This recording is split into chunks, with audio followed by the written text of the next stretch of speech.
전쟁에 휩쓸린 신립 신금 형제와 신립을 따라 강에 투신한 김여물. 전쟁에 휩쓸린 형제. 파죽지세로 몰려오는 외적을 막아내지 못하고 탄금대에서 몸을 던져 자결한 신립 장군은 어릴 때부터 글 읽기보다 무예 닦기를 좋아한 인물이었습니다. 그는 22세 때 무과에 급제한 뒤 선정관, 도총관 등의 벼슬을 거쳐 외직인 진주 판관으로 나갔습니다. 선조 16년인 1583년 온성부사로 있을 때 이탄계가 거느린 야인들이 침입해 훈융진을 공격, 첨사 신상절이 위급하게 되자 적병 50여 명의 목을 베고 적군을 추격해 두만강을 건너가 그들을 소탕했습니다. 또 경원부에 침입한 야인들 및 같은 해 5월 종성에 쳐들어온 이탄계의 1만여 군대를 물리쳤는데 평상시에 철기 500여 명을 정병으로 훈련해 그 민첩함이 귀신 같아 야인들이 모두 감복했다고 합니다. 북방의 전승이 보고되자 조정에서는 1584년 3월에 그를 함경도 북병사로 임명하고 군복에 착용하는 군사용 칼인 환도 등을 하사했습니다. 1592년 임진왜란이 일어나자 조정에서는 그를 삼도순변사로 임명하고 보검을 하사했고 그는 부장 김여물 및 군관 80명과 백성 수백 명을 모병해 충주로 떠났습니다. 이어 조령 고개에서 부장 몇 사람을 거느리고 지형을 살피는데 군관 60여 명과 군졸 4천여 명을 이끌고 남아있던 순변사 이일이 경상도 상주에서 왜군에게 패해 쫓겨와 무릎을 꿇고 죽여줄 것을 청했습니다. 그러나 신립은 이일의 재주를 아껴 용서하고 오히려 선봉장으로 삼았는데 이일은 왜군의 정세가 대적할 수 없을 정도로 대군이라고 보고했습니다. 이에 김여물 등이 아군의 수가 13힘을 들어 지형이 험한 조령에서 잠복하고 전투를 벌일 것을 주장했습니다. 그러나 신립은 기병 활용을 급고 주장하며 군대를 돌려 충주성 서북 4km 지점에 있는 탄금대의 배수의 진을 치고 전투에 임할 준비를 했습니다. 그렇지만 4월 28일에 고니시를 선두로 한 왜군이 대대적으로 공격해오자 수적 열세로 포위되어 참패를 당하고 말았는데 그 결과 아군의 힘을 믿고 피란을 하지 않았던 충주 백성들이 많은 희생을 당했습니다. 신립은 아군이 전멸하자 김여물, 박안민 등과 함께 남한강에 뛰어들어 순절했는데 뒤에 영의정에 추증되었으며 그의 아들 신경진은 인조반정의 공신으로서 병자호란 당시 영의정을 지냈습니다. 한편 신립 장군의 형도 뒤이어 자결했는데 그해 8월에 신립의 형인 유학 신급은 어머니를 모시고 이천지방으로 피란하다 적병을 만나 쫓기자 어머니와 함께 절벽에서 투신했습니다. 그의 80세 노모는 다행히 죽지는 않았으나 발을 다쳐 양식이 끊긴 채 그대로 굶어 죽기를 기다려야 했습니다. 신급은 성품이 강직해 의논이 준엄했으며 총명하고 역사에 밝았다고 합니다. 선조 16년인 1583년에 붕당간의 조정을 자임한 병조판서 이이에게 불만을 가진 동인 계열의 인사들이 이이의 작은 과실을 공격하자 그는 유학으로서 이를 사악한 논의로 단정하고 탄핵 상소를 올렸습니다. 상소를 본 선조는 충성으로 나라에 보답한 사기의 표상이라며 칭찬했고 특히 당시 여진족 이탄계의 침입을 격퇴한 동생 신립의 기상과 상통한다는 비답을 내리고 육품 관직을 하사했습니다.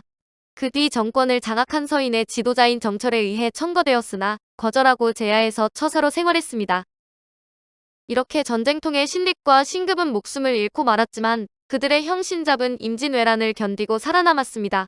전쟁 직후 충주에서 패전 소식이 들려온 뒤 선조가 도성을 떠나 피란하려 하자 신잡은 필사적으로 임금을 말렸다고 합니다.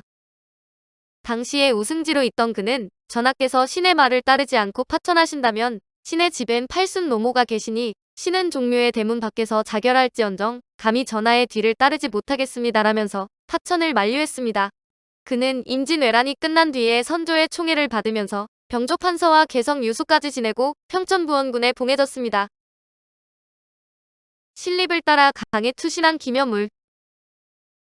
신립과 함께 순절한 김여물은 선조 즉위년인 1567년에 진사시에 합격하고 선조 10년인 1577년에 알성문과의 장원으로 급제했습니다. 문무를 겸비했으나 성품이 호탕하고 법도에 얽매이는 것을 싫어해 높은 벼슬에는 등용되지 못했습니다. 충주도사, 담양부사를 거쳐 1591년에 의주 목사로 있던 그는 서인 정철의 당으로 몰려 파직되어 의금부에 투옥되었습니다. 1592년 임진왜란이 일어나자 도채찰사 유성룡이 무략에 뛰어남을 알고 옥에서 풀어 자기 휘하에 두려고 했는데 도순변사로 임명된 신립이 종사관으로 임명해줄 것을 간청해 신립과 함께 출전하게 되었습니다.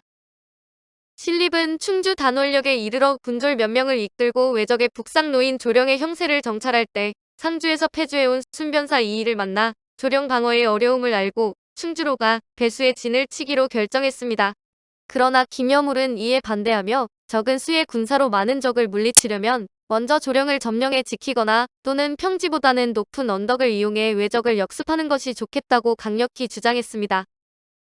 그러나 이 의견은 받아들여지지 않았고 결국 그는 충주 달천에서 배수의 진을 치고 신립을 따라 탄금대 아래에서 용전분투하다가 패배하고 강에 투신하여 순국했습니다.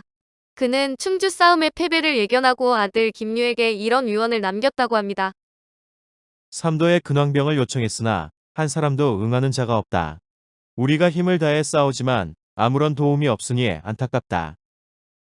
남아가 나라를 위해 목숨을 바치는 것은 본시 바라는 바지만 나라의 수치를 씻지 못하고 또 장한 뜻이 끝내 이루어지지 못하고 한각체가 되어버리니 하늘을 우러러 한숨만 지을 뿐이다. 또 가족에게는 내가 이곳에서 죽더라도 우리 일가는 모두 임금님이 계시는 행제소로 가서 돕되 결코 난을 피해 다른 곳으로 도망치지 말라고 경계했습니다. 김여물은 광해군 초에 그 충절을 기려 정문이 세워졌고 영의정으로 추증되었으며 장이라는 시호를 받았으며 순조대에는 신립 등과 함께 순절한 충주 달천에 예터의 제사를 지내 충절을 기렸습니다. 그의 아들 김유는 신립의 아들 신경진 등과 함께 인조반정에 성공해 영의정에까지 올랐는데 임진왜란 때 함께 순절한 신립과 김여물의 아들이 함께 인조반정을 일으키고 모두 영의정까지 올랐으니 대단한 인연입니다. 이렇게 김여물은 임진왜란 때 순절했는데 안타깝게도 그의 후처와 며느리 등 4대가 병자호란 때 자살하여 절개를 지킨 것으로도 유명합니다. 그의 후실 평산 신씨, 아들 김유의 처 진주 유씨, 손자 김경징의 처 고령 박씨, 증손자 김진표의 처 진주 정씨는 오랑캐에게 몸을 더럽히지 않기 위해 한꺼번에 자결했습니다. 아내, 며느리, 손자 며느리, 증손자 며느리까지 4대가 한꺼번에 목숨을 던진 것으로 조정에서는 그들의 절개를 기리기 위해 정문을 내려주었는데 이를 사세 충렬문이라 했습니다. 사세 충렬문은 현재 경기도 안산시에 있으며 건물 안은 두 칸으로 나뉘어 있는데 오른쪽 칸에는 김여물의 충신 정문이 있고 왼쪽 칸에 4대 연려의 정문이 있습니다. 지금의 건물은 1979년에 중수한 것으로 1983년 경기도 문화재 자료로 지정되면서 다시 보수되었습니다. 오늘은 전쟁에 휩쓸린 신립 신금 형제와 신립을 따라 강에 투신한 김여물 이야기였습니다.